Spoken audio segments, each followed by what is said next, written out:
Do you like ghost stories? How about knowing that the ghosts behind those stories are competing with each other not just for awards and acclaim from the dead, but also attention from the living, which they require to continue on as ghosts? Then you might enjoy the delightful Taiwanese horror comedy Dead Talent Society from 2024, directed by John Shu. But you might have missed it because it was unceremoniously dumped on Netflix. But since we're here to help you in your never-ending search for what to watch, we'll try to pull out these hidden gems that might have slipped through the cracks of the endless algorithm.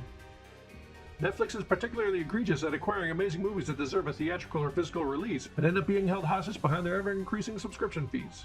And if it's not a tentpole title, they'll forego any marketing, relying on their mystical algorithm to decide if these movies will be served to you. Today we're highlighting Dead Talent Society, because it's the perfect horror comedy to usher in the spooky season. The story takes the spirits of Asian urban legends and folklore and looks into how hard they have to work to scare people and the motivation behind it. It ties directly into the Asian customs of honoring the dead by burning spirit money or effigies, or material things like cars or phones to use in the afterlife. And we learn these ghosts compete with each other for awards of who's the scariest and who is seen the most by the living in an effort to invoke the most offerings to the spirit world. We are immediately introduced to two popular ghostrists, Catherine, the old school ghost of room 414, and her prodigy Jessica, the young upstart with a cursed website. And their classic rivalry where the cocky newcomer is garnering all the attention, while the former legend struggles to stay relevant. And staying relevant is important to ghosts apparently. We meet a nameless ghost who goes by the name of You There. She had no talent when she was alive, and now has no talent in death. And we learn that when her family accidentally loses an item that represents her value in the living world, she has 30 days before she disintegrates. Now the only way to avoid disappearing from the afterlife is to get a haunting license and show her value as a scary ghost. Her lack of ability is immediately obvious when she auditions for the Ghost Committee, but she catches the eye of Makoto, who also happens to be Catherine's manager, and he can't help but see potential in this underdog. So she's taken under their wing and brought to the Lucky Hotel. But can she discover her scary talent before her time runs out?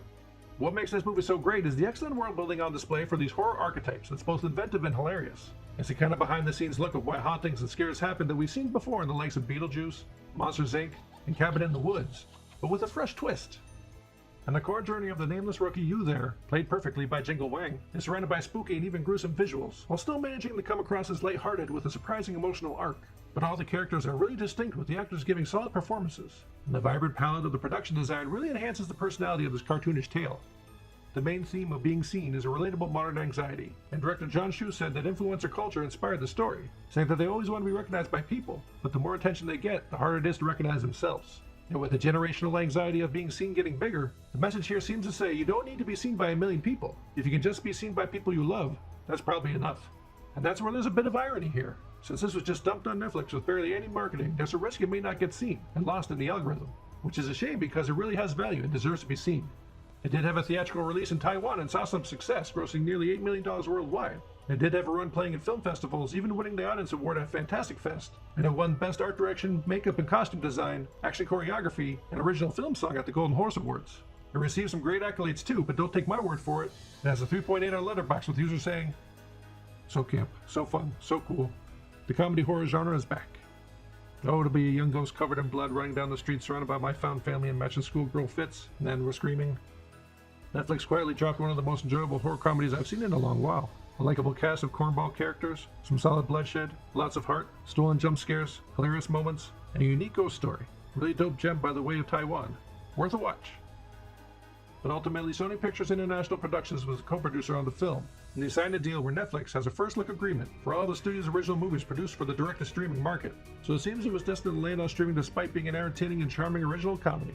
So if you're able to pay for a Netflix subscription and are looking for devilishly cute and humorous horror fun, you'll want to check out Dead Talent Society. After you've watched it, or if you've already seen it, leave a comment below with your thoughts on the movie.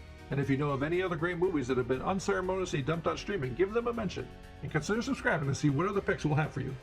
Happy streaming!